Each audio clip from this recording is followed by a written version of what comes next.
நாங்க சோஃபா வாங்கலை சார். இல்லைங்க, அதாவது நீங்க எங்க முஸ்லீம் லீக் ஆபீஸுக்கு இதுவரைக்கும் எந்த சிஎம் வந்ததில்லை. இவருக்கு நாங்க ஆதரவு கொடுத்த பிறகு சிஎம்க்கு எங்க ஆபீஸுக்கு வந்து எல்லா ஆபீஸுக்கு போய் வந்தது மாதிரி உங்க ஆபீஸுக்கு வர்றேன்னு எங்களுக்கு சொல்லிட்டாரு.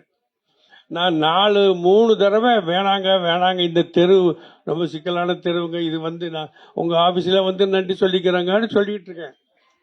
இல்ல சார், நீங்க சொல்ற நன்றியை உங்க ஆபீஸ்ல நாங்க வாங்கிக்கிறோம்னு சொல்லிவிட்டேன். 3 தரம் 4 தரம் சொல்லி வேணாங்க, நீங்க பெரிய கூட்டத்தில் வந்து நீங்க நிக்க வேணாங்க அப்படின்னு.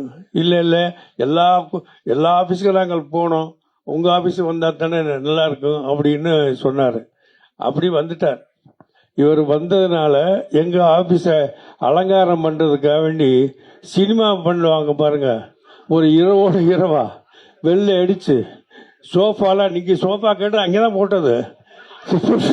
நிறைய வாடகை சோஃபா வாங்கி போட்டோம். நிறைய சோஃபாவா வாங்கி 7-8 சோஃபா போட்டு அவர் வந்த உடனே உட்கார வைக்கணுமேனு சொல்லி அதான் நாங்க பண்ணதை தவிர வேற சோஃபா அந்த இதெல்லாம் எங்களுக்கு கூட தெரியாது சார். என்ன போட்டதே அப்பயே காலையில கூட்டி தூக்கிட்டு போயிட்டாங்க சார்.